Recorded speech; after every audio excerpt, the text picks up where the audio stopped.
pagi. Terima kasih Pastor Yongki untuk hari ini diberikan kesempatan untuk sharing. Sebelumnya saya kasih saya kesempatan dikit untuk memperkenalkan diri bagi yang belum mengenal saya. Nama saya William.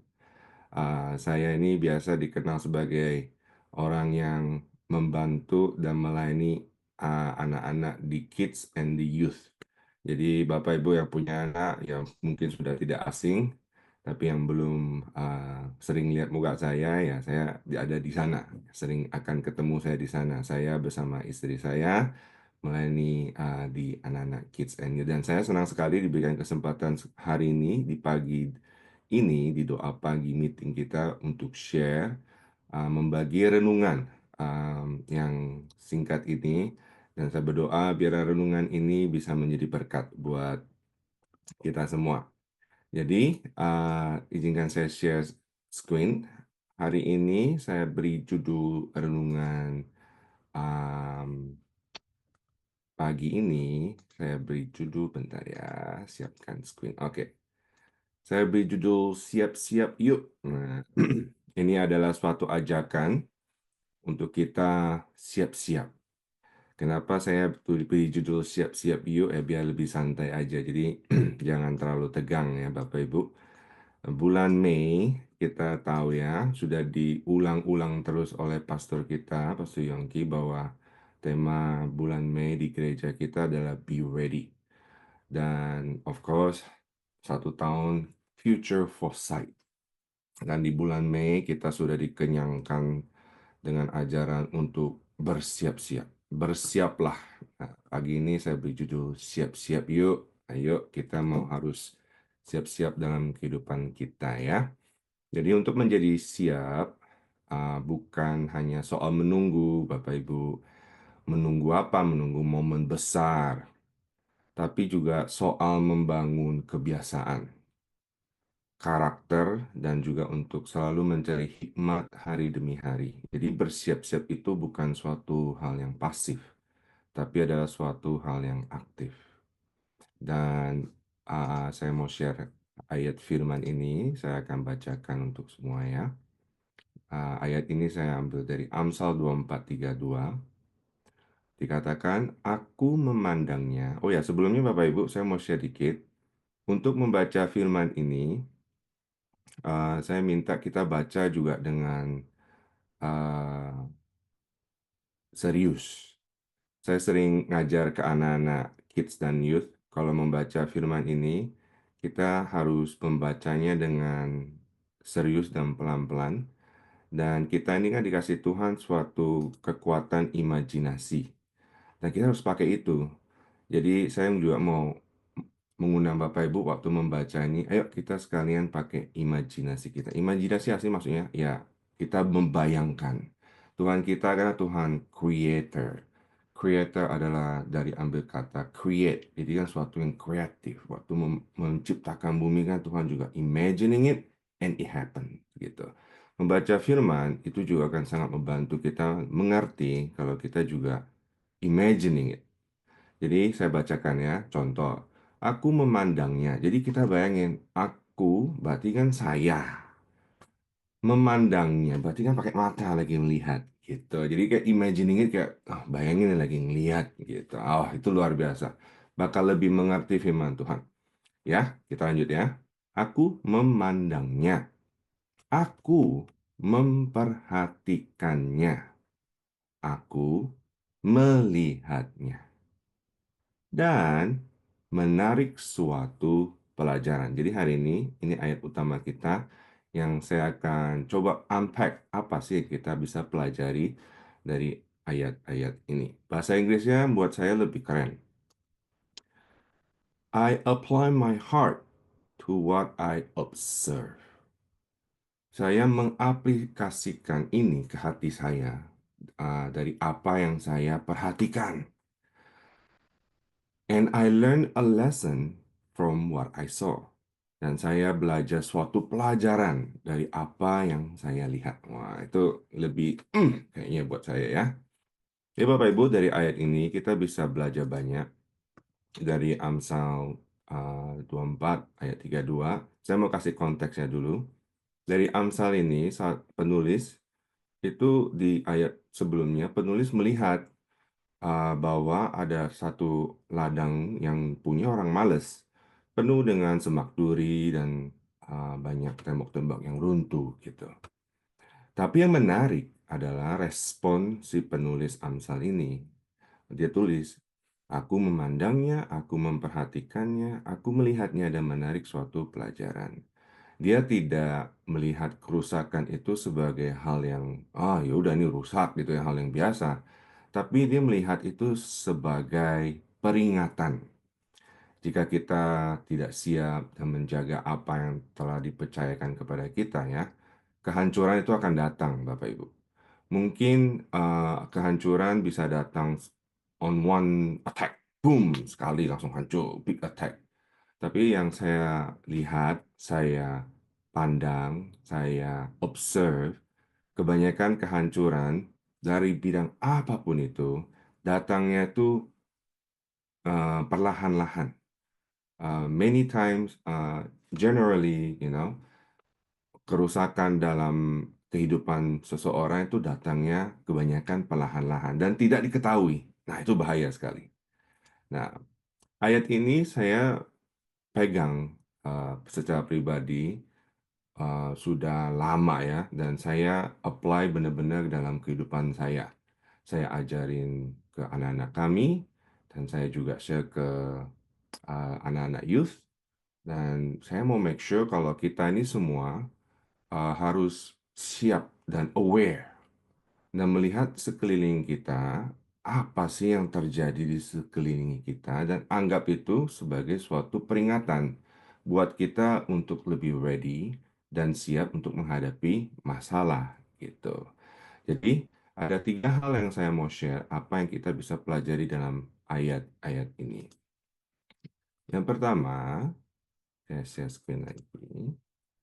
Dari ayat ini kita bisa uh, apa yang kita bisa pelajari adalah kita harus mempersiapkan hati yang peka, Bapak Ibu, dan juga tentu hati yang rendah hati. Amsal 1 ayat 5 dikatakan, "Baiklah orang bijak mendengar dan menambah ilmu, dan baiklah orang yang berpengertian memperoleh bahan pertimbangan." Oke, hati yang siap adalah hati yang mau belajar, Bapak Ibu ya. Penulis Amsal ini sekali lagi tidak merasa dirinya tuh tahu segalanya. Ia membuka hati dan juga merenung. Bahasa Inggris merenung itu kayak pondering. Pondering itu kok dari kata pound, kayak dipukul gitu kan. Nah, pondering itu kayak dipukul biar muncul apa sih isinya dan apa sih yang aku bisa pelajari dari hal-hal ini gitu. Itu penulis Amsal. Jadi dia nggak sombong. Dan dalam hidup ini kita harus punya kerendahan hati untuk selalu mau belajar. Nah, ini yang menarik lagi yang tadi saya sudah sampaikan bahwa penulis belajar dari kesalahan orang lain.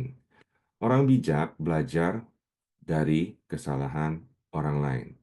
Jadi bukan waktu dia ngelihat suatu kesalahan orang lain, orang bijak tuh tidak ngomongin atau rasain lo gitu kan, kayak ngerasanin gitu kan, atau gosipin, oh lihat tuh dia kayak gini, oh lihat tuh dia kayak gitu gitu kan, atau ketawain di belakang gitu kan, atau ya gitu-gitulah.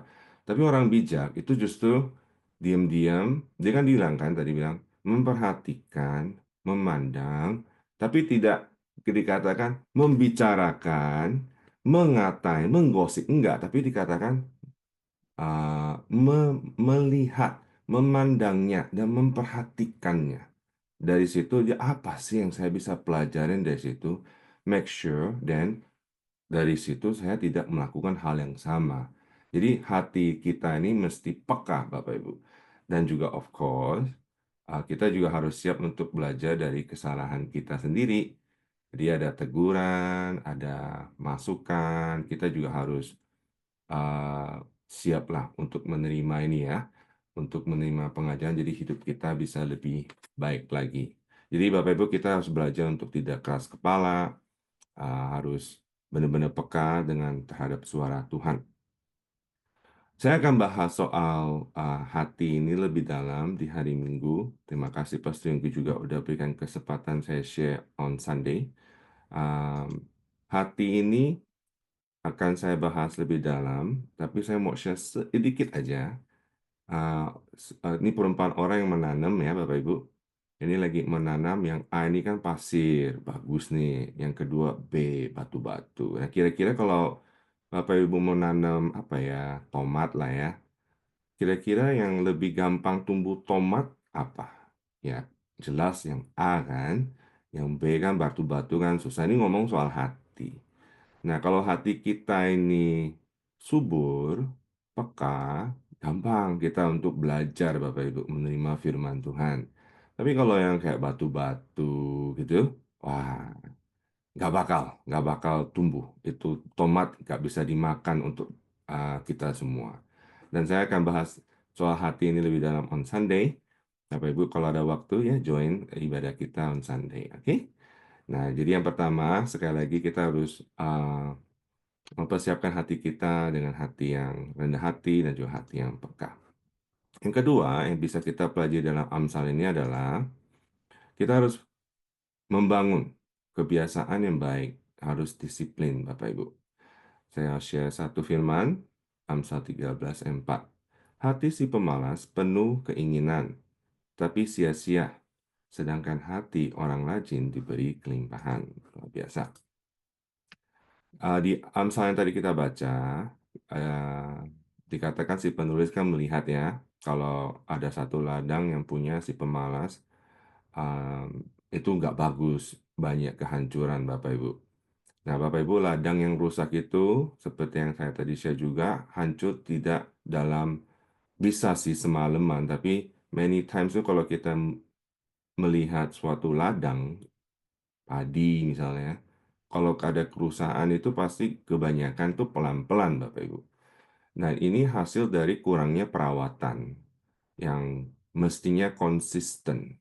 Seringkali hidup kita uh, dalam kehidupan sehari-hari ya, tidak hancur karena satu dosa yang besar. Bisa sih satu yang dosa, tapi many times itu terjadi karena dosa yang kecil-kecil, yang orang tuh nggak tahu gitu ya, orang yang nggak lihat, tapi yang dilakukan secara diam-diam gitu. Itu bahaya Bapak Ibu.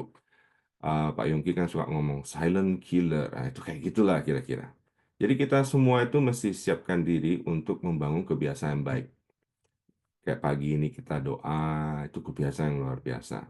Disiplin ya, Bapak Ibu kan semua dalam pekerjaan, setia dalam perkara kecil ya. Kalau kita setia dalam perkara kecil, Tuhan kan mempercayakan hal-hal yang besar gitu. Dan saya mau share kebiasaan yang kami lakukan di keluarga Rangers Family. Bapak Ibu, ini bukan suatu something yang saya mau sombong-sombongkan, enggak ya Bapak Ibu ya. Tapi ini dari saya pelajari dari apa yang saya pandang, apa yang saya lihat, dan saya pondering apa sih yang saya bisa pelajari dan saya mau bangun kehidupan keluarga kami lebih baik lagi dari apa yang saya lihat gitu. Keluarga kami um, dalam membangun spesifiknya dalam kerohanian ya, kami ini saya bersama istri dan anak-anak, setiap harinya kami dengan sengaja, Bapak Ibu ya, dengan sengaja berarti intentionally, with a purpose, kami membangun suatu kebiasaan untuk worship night. Jadi setiap malam kami akan baca firman bareng, kami akan worship bareng, dan kami akan berdoa satu sama lain gitu. Ya, dan kami sudah lakukan itu bertahun-tahun, Bapak Ibu. Barusan ini karena kami ini kan tetap mau create a new habit untuk increase our value. Kami baru bikin another one. Kami panggil suatu rutinitas ini, kebiasaan ini kami panggil create day. Create day, create itu kan lagi apa? Membuat day gitu, lagi creation day, creative day. Dan create day kami ini hari Senin, Selasa, dan Rabu. Ini rada ekstrim mungkin ya. Jadi apa yang kami lakukan di sini, 3 hari ini anak-anak nggak boleh nonton TV, nggak boleh nonton cellphone, nggak ada gadget, no screen. Dan apa yang kami kerjakan ya kami kan Bapak Ibu tahu ya kami kan sekarang kan suka bikin video buat YouTube gitu kan ya kami bikin video. Habis itu ya kami olahraga. Ini kan musim sudah mulai hangat. Ngapain lagi ya? Tetap kami harus worship night, baca firman. Dan aku dan Sisil udah tahu ada Create Day ini sebelum mereka pulang. Pekerjaan kami selesaikan dulu semua. Jadi kami intentionally juga selalu ada bersama dengan mereka pas makan, duduk sama mereka, ngobrol, nanya, lebih lebih ada intimacy lah. Nah ini satu hal kebiasaan yang kami bangun dan sudah mungkin 2 minggu ya Bapak Ibu. Dan kami saya excited untuk melakukan ini dan saya juga bersyukur dan ada goal juga buat anak-anak mau excited untuk hari-hari ini. Nah saya mau share ini biar inspire Bapak Ibu aja untuk nggak mesti kayak kami, tapi untuk intentionally dengan purpose membangun kebiasaan baik dalam keluarganya. Oke, poin yang ketiga yang bisa kita pelajari adalah kita harus mempersiapkan pandangan yang jauh, Bapak Ibu. Di Amsal 21 ayat 5, si pemalas dibunuh oleh keinginannya karena tangannya enggan bekerja. Jadi ini masalahnya ini selalu berkaitan dengan si pemalas. Orang yang siap, Bapak Ibu, bukan hanya sibuk untuk hari ini, tapi juga berpikir untuk keesokan hari atau berpikir untuk masa depan. Mereka punya visi, punya goal, punya tujuan. Mereka tahu, oh ini kita harus kemana nih, gitu kan. Dan ngapain nih, kita harus bagaimana caranya bisa sampai ke sana, gitu. Jadi jangan hanya bekerja untuk bertahan hidup, tapi kita harus bangun arah hidup kita, dan kita harus tanya sama Tuhan, apa Tuhan tujuan dalam hidupku? Apa langkah yang bisa aku ambil hari ini untuk mencapainya? Seperti petani ya, Bapak Ibu yang menanam, itu bukan untuk panen besok, untuk panen hari ini gitu. Tapi petani menanam itu untuk musim panen ke depan.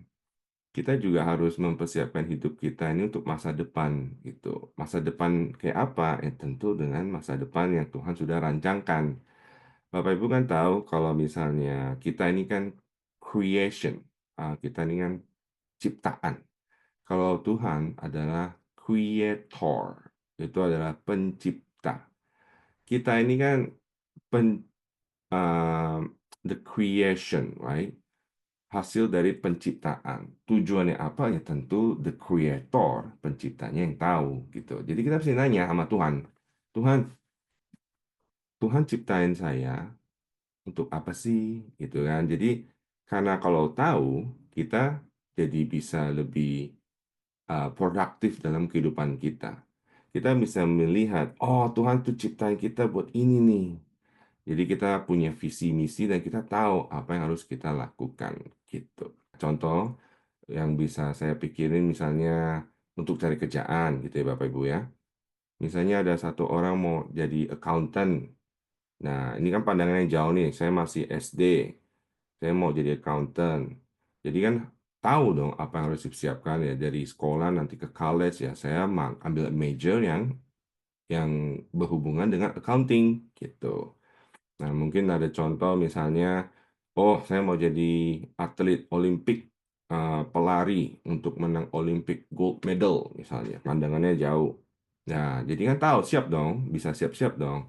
Wah, kalau gitu saya mesti siap-siap nih, siap-siap training, mungkin hire coach, mesti latihan training tiap hari, gitu kan. Jadi persiapan kita ini untuk ke depan, itu akan membantu kita dalam persiapan.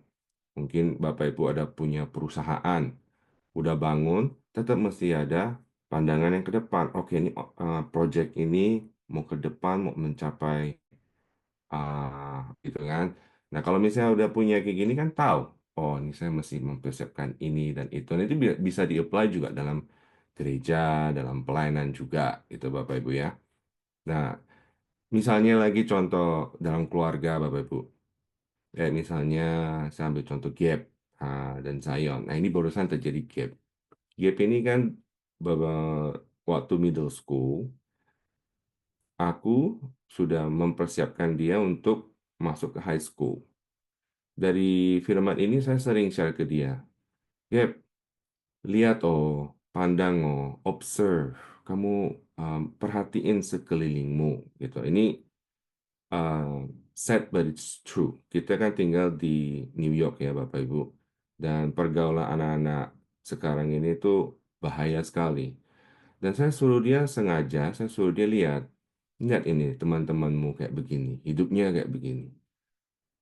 Menurutmu gimana? Ini yang saya ajak bicara. Kamu coba lihat apa yang kamu bisa pelajarin dari kehidupan teman-temanmu ini. Jadinya kayak apa? Gitu kan, teman-temannya udah ada yang mulai uh, ngedrugs lah dan ngeliat gini-gini gitu kan. Kamu mau entah kamu jadi kayak gini. Nah, sekarang saya mulai kasih dia pemikiran. Nah, kalau kamu dikelilingi orang-orang kayak gini, kira-kira kamu bisa nggak flourish, bisa sukses nggak? Ya pasti nggak dong. Jadi, kamu mesti mencari lingkungan yang baik. Ya gimana? Masuklah sekolah yang bagus. Di sekolah yang bagus aja, nggak semua orang pasti baik. Pasti ada satu, ada dua pasti yang nggak bagus gitu. Tapi kalau kamu di sekolah yang bagus, kamu pasti akan dikelilingi lebih banyak anak-anak yang lebih, maksudnya lebih oke lah, lebih bagus gitu. Tapi kalau kamu masuk sekolah yang jelek, kamu pasti akan dikelilingi anak-anak yang akan bisa mungkin lebih merusak kamu. Udah tahu gini, Gap, siap-siap gitu loh. Untuk kamu masuk ke sekolah ini, gak gampang. Siap-siap Papa Mama bantuin. Ayo, punya pandangan ke depan. Kamu mau masuk Thompson Harris. Itu aja doa kami, Bapak Ibu. Kita mau masuk Thompson Harris. Siap-siap Jadi selama 2 tahun, Gabriel ini benar-benar mempersiapkan diri. Dan persiapan ini, dan kami juga bantu ya Bapak Ibu, dan dia masuk ke Thompson ya. Puji Tuhan, ini bukan karena kuat gagah kami Bapak Ibu ya, tapi ini benar-benar dari kemurahan Tuhan dan juga uh, hasil apa yang dia tabur. Apa kamu akan menabur apa yang kamu tuai? Kamu akan tuai apa yang kamu tabur? Kebalik. Nah, sekarang Bapak Ibu udah masuk Thompson kan? Apakah sudah selesai kehidupan kita? Enggak. Saya lanjut. Oke, Gap. Kamu lihat tuh, kamu udah masukkan high school. Belajar yang benar. Kenapa? High school 4 tahun kan? Dia kan baru tahun pertama. Habis high school, kamu kemana? College. Kamu mau college? College apa? Dia sekarang kan belum tahu.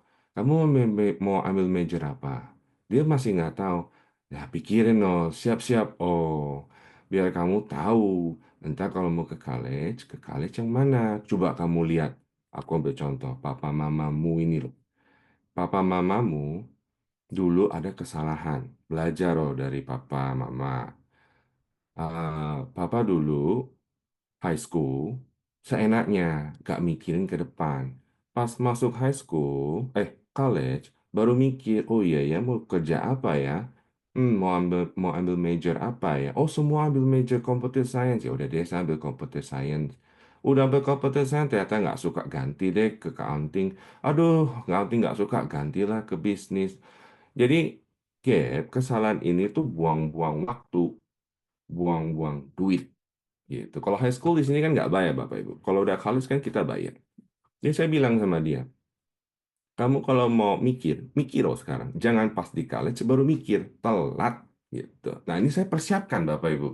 Jadi biar dia juga belajar, jangan eh, mengulangi kesalahan papanya yang waktu college baru mikir gitu. Tapi biarlah kamu mikir sekarang. Pas kamu college, kamu tuh lebih tahu, lebih firm. Saya mau jadi ini. Ya udah, lanjut gitu. Jadi pandangan ke depan itu sangat penting Bapak Ibu. Ini bisa di-apply dari kehidupan apa aja ya, pekerjaan, gereja, dan segala macamnya. Satu contoh lagi Bapak Ibu ya. Ini yang saya juga sering kasih mulai menanam untuk Gabriel dan Zion untuk melihat ke depan. Salah satunya adalah waktu mereka masih kecil, saya percaya even though they're still young, but it's better early gitu. untuk mencari pasangan hidup, Bapak Ibu. Of course saya ngajarin mereka untuk jangan pacaran. Tapi ini tugas saya sebagai papanya dan mamanya juga istri saya ini untuk mengajar mereka untuk mencari pasangan hidup yang sepadan. Itu saya mesti tanemin dari awal dan saya ngajar tiap kali ngapa-ngapain gitu ya. Lihat misalnya kita udah mau makan, Sisil kan biasa yang siapin makan. Saya intentionally suruh mereka lihat, tuh lihat tuh mama, siapin makan kayak begitu, masak. Lalu Sisil misalnya siapin mereka udah mau sekolah, apapun yang dia kerjakan, lihat tuh mama ngapain itu. Semua itu buat siapa gitu kan. Jadi kamu kalau mau cari istri kayak mama, lihat tuh mama ngingetin untuk berdoa, untuk ngajak berdoa, untuk worship time. Lihat tuh cewek kayak gitu yang kamu mesti cari. Gitu. Ini saya persiapkan Bapak Ibu. Jadi mereka punya pandangan ke depan, jadi mereka tahu untuk ke depan cari istri itu kayak apa gitu. Dan saya bilang juga ke anak-anak dalam apapun yang mereka kerjakan, tirulah. Nanti kamu udah punya istri dan punya anak, ingat-ingat our creative day, our habit. Tirulah dan buatlah lebih baik. Gitu. Jadi ini yang saya mau share ke Bapak Ibu bahwa kita ini harus benar-benar peka hati kita, harus benar-benar bisa mau belajar dan juga harus bangun kebiasaan yang baik dan mempunyai pandangan yang ke depan. Dari situ kita akan bisa mempunyai hidup yang benar-benar hidup yang berkemenangan, Bapak Ibu ya. Dan saya akan tutup dengan ayat ini, saya akan bacakan saja. Aku memandangnya, aku memperhatikannya. Aku melihatnya dan menarik suatu pelajaran. Oke, Bapak Ibu, biarlah firman ini bisa menjadi rema dalam kehidupan kita semua. Kita harus siap-siap dalam kehidupan kita, siap untuk menghadapi masalah yang akan datang, dan juga siap untuk menerima berkat yang ada. Izinkan saya untuk berdoa untuk semua ya. Tuhan, kami mengucap terima kasih untuk firman-Mu hari ini. Kami bersyukur dan bangga punya Allah seperti Engkau, Tuhan.